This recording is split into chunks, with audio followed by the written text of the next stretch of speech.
नाजरीन, आप देख रहे हैं गुलिस्तान न्यूज। अभी तक का उर्दू खबरनामा लेकर मैं आपका मेजबान गौहर कुची आपकी खिदमत में हाजिर। तफसीलात से पहले सुर्खियों पर एक नजर।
और अब पेश हैं खबरों की तफसील। मरकजी वजीर अनुराग ठाकुर ने आज एक प्रेस कॉन्फ्रेंस के दौरान कहा कि हिंदुस्तान की दहशतगर्दी के खिलाफ जीरो टॉलरेंस की पॉलिसी इख्तियार कर रखी है। उन्होंने कहा कि जम्मू कश्मीर में भी गुज़िश्ता सालों से जिस तरह से मरकजी सरकार जम्मू कश्मीर इंतजामी की पॉलिसियाँ रही, उसकी वजह से न सिर्फ मिलिटेंसी की वारदातों में काफ़ी कमी आई है और रोक लगी है, बल्कि हालात भी बेहतर हुए हैं। भारत की पॉलिसी पहले से ही आतंक के विरोध जीरो टॉलरेंस की रही है। Zero tolerance policy against terrorism, इसी नीति को लेकर भारत पिछले कई वर्षों से चल रहा है, 2014 से। और आतंकवादी गतिविधियों का मुकाबला करने के लिए निर्णायक नीतियां हम लाए हैं, चाहे वो यूपीए कानून को और मजबूत करने की बात हो या फिर एनआईए एक्ट अमेंडमेंट बिल लाकर उसको ट्रूली फेडरल एजेंसी बनाया गया, जिस तरह से यूएस की एफबीआई की तरह। और अगर मैं ये कहूं, एक के बाद दूसरा कानून लाकर भारत में आतंकवाद की कमर तोड़ने के लिए कानूनी प्रक्रिया को, नीतियों को बनाने में भारत सरकार ने कहीं कोई कमी नहीं छोड़ी। दुनिया भर के मंच पर, अंतर्राष्ट्रीय कॉन्फ्रेंस में प्रधानमंत्री नरेंद्र मोदी जी ने लगातार आतंकवाद के खिलाफ दुनिया को एकजुट होने का लगातार आग्रह किया है। और 90वीं इंटरपोल जनरल असेंबली ये भी भारत में हुई, जहां 2000 से ज्यादा विदेशी अधिकारियों ने यहां पर भाग लिया। और ये global action against act of terrorism की घोषणा भी उसी के दौरान दिल्ली में की गई। इसी तरह ही तीसरी मिनिस्ट्रियल कॉन्फ्रेंस भी भारत में हुई, जिसका विषय था countering financing of terrorism, no money for terror, no money for terror. इसी के साथ इसी विषय को लेकर उसमें चर्चा भी हुई और पूरी दुनिया भर के देश आतंकवाद के खिलाफ लाने के लिए भारत ने एकजुट करने का काम भी किया। यही नहीं, अगर आप रिस्पांस देखेंगे भारत सरकार का भी, तो 2016 में अगर सर्जिकल स्ट्राइक आतंकवाद के खिलाफ की, तो 2019 में बालाकोट स्ट्राइक्स भी की। और 2014 के बाद लगातार आतंकवादियों को ठिकाने लगाने में हमारी सेना ने, हमारे बलों ने लगातार काम किया है। और अगर मैं जम्मू कश्मीर की ही बात करूं, तो 168% की कमी आतंकवाद की घटनाओं में जम्मू कश्मीर में आई है। और 94% कन्विक्शन रेट जो है वो टेरर फाइनेंस केसेस में है, यानी कि जो आतंकवाद को पैसा मुहैया कराते हैं, फाइनेंस करते हैं, उनकी कन्विक्शन का रेट भी 94% है। और जम्मू कश्मीर में आतंकवादी घटनाओं में 168% की कमी आई। एलएसी मामले पर राहुल गांधी के बयान पर अनुराग ठाकुर ने कहा है कि कांग्रेस को पहले अपने गिरहमान के अंदर झांक कर देखने की जरूरत है। शिक्षा मंत्री जी ने बड़ी विस्तार में इस पर अपनी स्टेटमेंट दे दी है और इस पर कुछ और कहना उचित नहीं होगा। मैं इतना ही कहूंगा, कम से कम वो लोग तो प्रश्न न उठाएं जो डोकलाम की घटना के समय किनके साथ पाए गए, क्या पीते पाए गए, किस देश के वो अधिकारी थे, किन देश के लोगों से उन्होंने फंडिंग ली। राहुल जी, क्या चाइना के अधिकारियों के साथ आप थे? क्या भारतीय सेना के ऊपर उस समय प्रश्न चिन्ह आप खड़ा कर रहे थे? क्या चाइनी दूतावास से फंडिंग राजीव गांधी फाउंडेशन ने ली? इस पर राहुल गांधी चुप क्यों है? क्यों जुबान बंद हो गई? और जब हमारे सैनिकों ने मुंह तोड़ जवाब डोकलाम पे भी दिया और सर्जिकल स्ट्राइक और बालाकोट स्ट्राइक्स भी की, तब भी क्या राहुल गांधी जी और कुछ विपक्ष के नेता प्रश्न चिन्ह खड़े करते रहे? ये तो अपनी सेना पर प्रश्न चिन्ह खड़े करने वाले हैं। हम तो अपनी सेना को मजबूत करते हैं। देखिए कैसे 10 साल कांग्रेस की सरकार रही, कांग्रेस ने एक भी बुलेट प्रूफ जैकेट खरीद कर नहीं थी। मोदी सरकार ने 2 लाख से ज्यादा बुलेट प्रूफ जैकेट दे दी, स्नो बूट्स दे दिए, लेटेस्ट हथियार दे दिए, राफेल विमान दे दिए, लेटेस्ट हथियारों से लेकर फाइटर जेट्स तक दिए। जम्मू कश्मीर के हवाले से बड़ी खबर, जो वक्फ बोर्ड जम्मू कश्मीर है, इस हवाले से बड़ी खबर इस वक्त आ रही है कि जम्मू कश्मीर वक्फ बोर्ड ने अपना हालिया हुक्मनामे पर वजाहत पेश की है। वक्फ बोर्ड के तहत चलने वाली सभी बुकाजात और मसाजिद कमेटियां तहलील होंगी। तमाम कमेटियों के लिए एक ही रियासती बोर्ड है। चेयरपर्सन वक्फ बोर्ड की जानिब से कहा गया है, जो नोटिस जारी कर दी गई है, हुक्मनामा जारी कर दिया गया है। आपको बताते चले कि जम्मू कश्मीर वक्फ बोर्ड की जानिब से अपना हालिया हुक्मनामा, उस पर वजाहत उन्होंने पेश की है। वक्फ बोर्ड के तहत चलने वाली सभी बुकाजात और मसाजिद कमेटियां तहलील हो गई। इस खबर पर मजीद तफसीलात के लिए हमारे साथ है वक्फ बोर्ड की चेयरपर्सन डॉक्टर दरख्शां इंद्रावी। इंद्रावी जी, आपसे जानना चाहेंगे, नोटिस हुक्मनामा जारी हुआ है, पूरी वजाहत क्या कुछ है इसमें, क्या कुछ कमेटियां तहलील होगी और साथ ही साथ जो बुकाजात पर कमेटियां होंगी वो तहलील, पूरी वजाहत आपसे जानना चाहेंगे।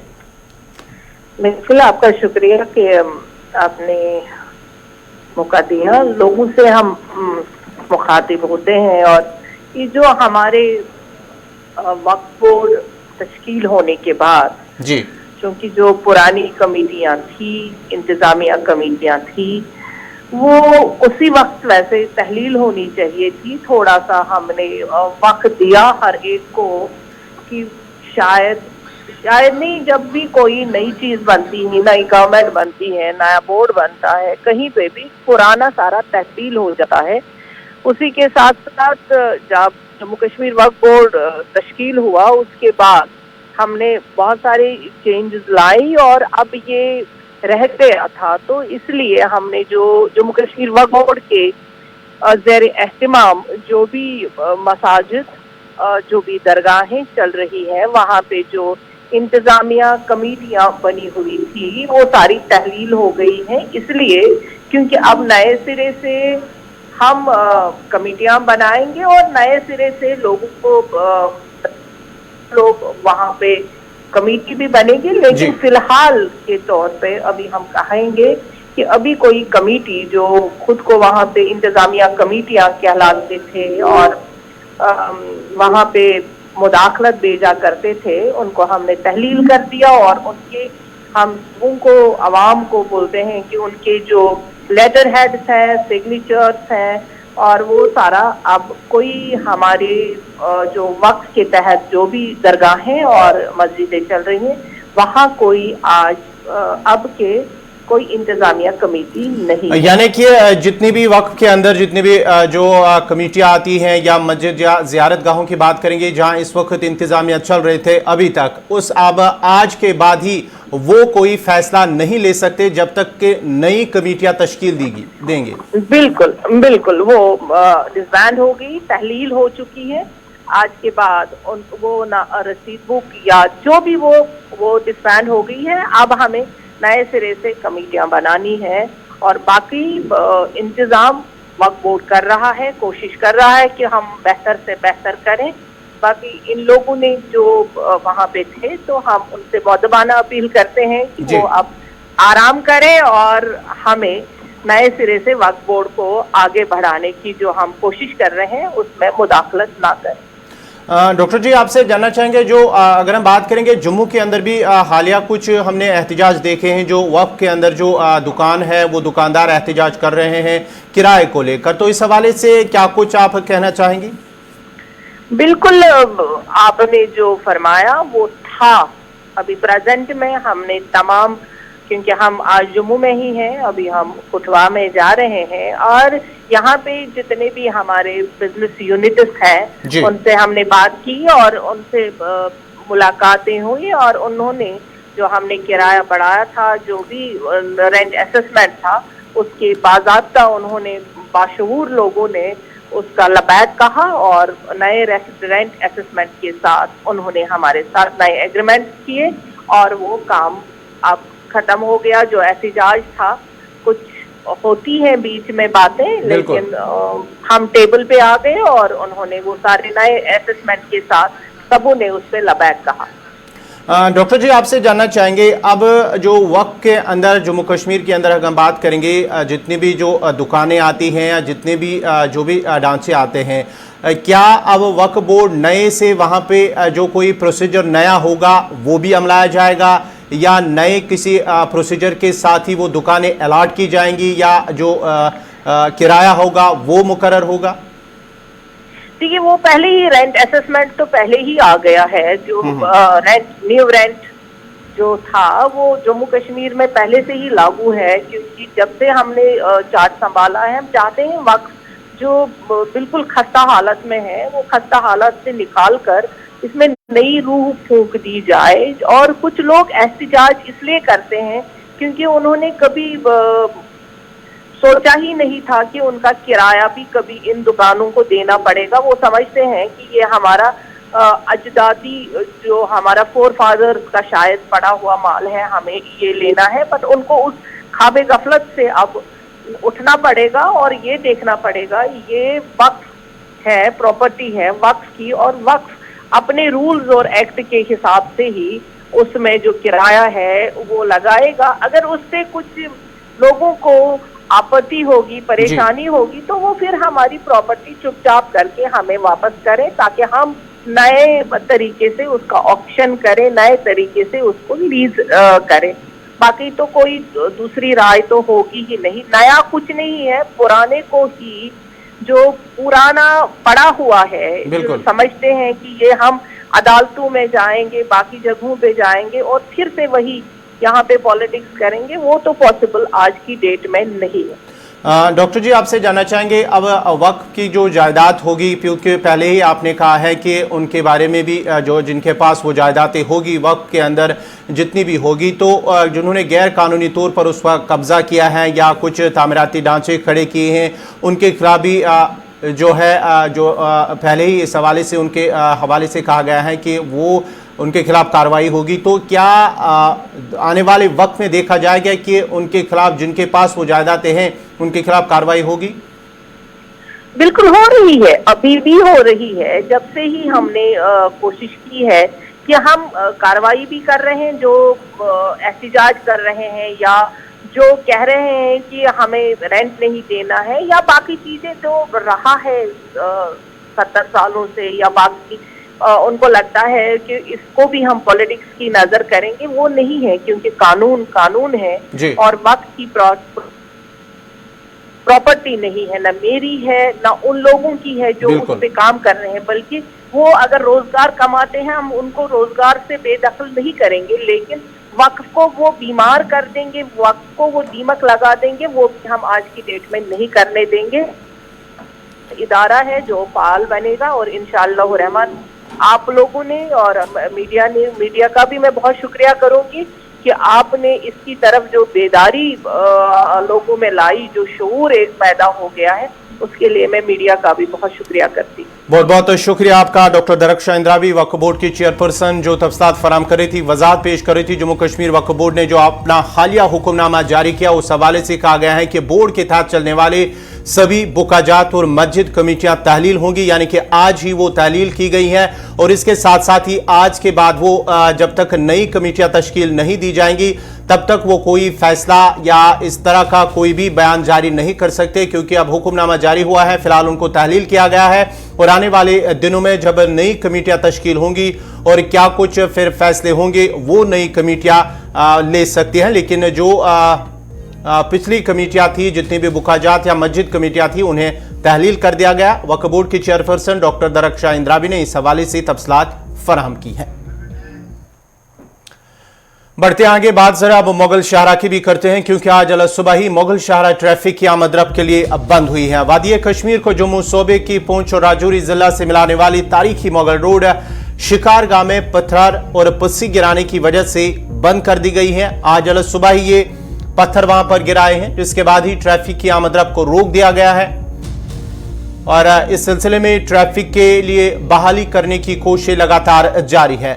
आपको बताते चले, इससे पहले भी बर्फबारी और बारिशों की वजह से 4 रोज तक बंद रहने के बाद ही मुगल रोड को खोल दिया गया था, लेकिन अब आज सुबह पत्थर और पस्सियां गिराने की वजह से ट्रैफिक की नक्ल हरकत मुअत्तल कर दी गई है। मजीद तफसीलात के लिए सीधा सरनकोट चलते हैं, जहां हमारे साथ है आकाश मलिक। आकाश, क्या कुछ तफसीलात है मुगल रोड के हवाले से जो आज सुबह बंद हुआ था ट्रैफिक के लिए?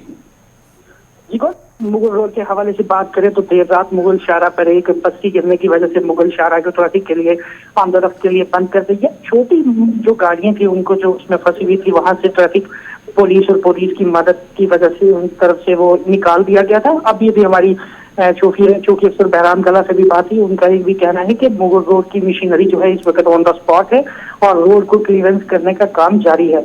अभी 1 से 2 घंटे लग सकते हैं इस क्लियरेंस को क्लियर करने में। तो आकाश जरा ये भी बताएगा, जब आज सुबह वहां पर ये ट्रैफिक के लिए बंद हुआ तो क्या दरमांदा गाड़ियां वहां पर बहुत होंगी, और इस हवाले से क्या ट्रैफिक हुकाम की जानिब से कोई एडवाइजरी जारी की गई है?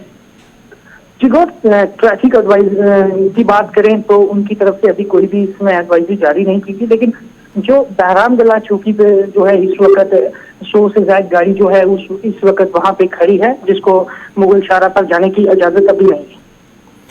चलिए, बहुत बहुत शुक्रिया आकाश मलिक सुरनकोट से तफसीलात फराम कर रहे थे मुगल शाहरा के हवाले से। मुगल शाहरा आज सुबह ही ट्रैफिक की आमद रफ्त के लिए फिलहाल उसको बंद कर दिया गया है, क्योंकि शिकारगाह जो मकाम है मुगल शाहरा पर, वहां पर पत्थर और पस्सियां गिराने की वजह से ट्रैफिक की आमद रफ्त को रोक दिया गया है। और इंतजामिया की जानिब से वहां पर ट्रैफिक को बहाल करने के लिए, शाहरा को बहाल करने के लिए कोशिशें लगातार जारी है, और माना जाता है कि 1 से 2 घंटों के बाद ही ट्रैफिक को बहाल किया जाएगा। बढ़ते आगे बात जम्मू कश्मीर की कर रहे हैं, तो जम्मू कश्मीर के हवाले से एक और बड़ी खबर। भारत की नुमाइंदगी करने वाली जम्मू की रहने वाली सरगम कौशल को अमेरिका के लॉस वेगास में एक तकरीब में मिसेस वर्ल्ड का ताज पहनाया गया है। कौशल 63 ममालिक के खरीफों को शिकस्त देकर 21 साल बाद ये खिताब वापस भारत ले आई।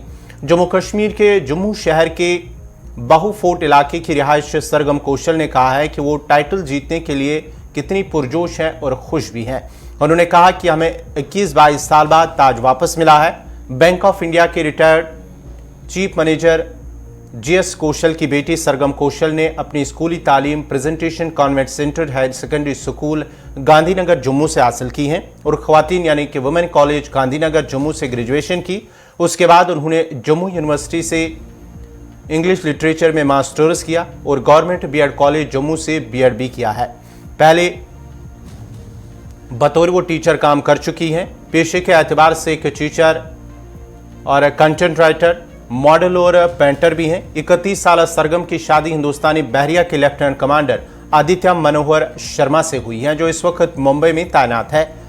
मिसेस वर्ल्ड के वालिद जीएस कौशल ने कहा है कि यह पूरे मुल्क के लिए काबिल फख्र लम्हा है, क्योंकि सरगम ने मुल्क के लिए खिताब जीता है। सरगम बचपन से ही एक बेहतरीन बच्ची रही हैं, और उसने अब तक जो कुछ भी किया है उसमें उसने हमेशा से ही महारत हासिल की है। काबिल फ़ख्र वालिद ने कहा है कि बेटियां नेमत होती है, और उन्होंने और पूरे ख़ानदान ने सरगम की कामयाबी पर अपने जज्बात का इजहार करने के लिए अल्फाज का इस्तेमाल किया है। ख्याल रहे कि मिसेस वर्ल्ड शादीशुदा ख़वातीन का पहला मुकाबला हुस्न है। भारत ने सिर्फ एक बार मिसेस वर्ल्ड का टाइटल जीता है, जब साल 2001 में डॉक्टर अदिति गोयतरकर ने ये ताज जीता था। अब बात फीफा वर्ल्ड कप की करते हैं, क्योंकि कल फाइनल मैच खेला गया है। कतर में खेले गए फुटबॉल वर्ल्ड कप के फाइनल मैच में अर्जेंटीना ने फ्रांस को पेनल्टी शूट पर 4-2 से शिकस्त दी है। उसके साथ ही वो 36 साल बाद वर्ल्ड कप जीतने में कामयाब रहा है। अर्जेंटीना ने साल 1978 और 1986 के बाद अब तीसरी बार ये फाइनल अपने नाम किया है। मुकर्ररा 90 मिनट तक मैच 2-2 गोल से बराबर रहने के बाद मैच एक्स्ट्रा टाइम में चला गया।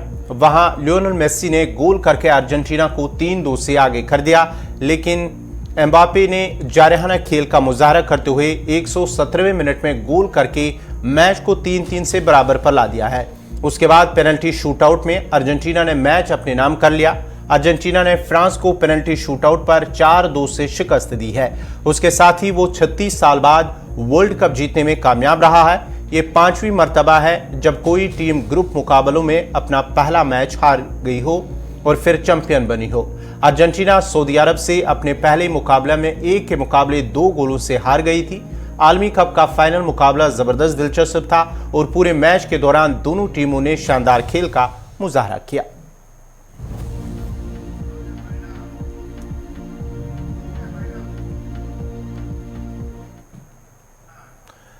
नाजरीन, इसी के साथ ही उर्दू खबरनामा इख्तिताम पज़ीर हुआ चाहता है। अपने मेज़बान गौहर कुछे को इजाज़त दीजिए। अल्लाह हाफ़िज़।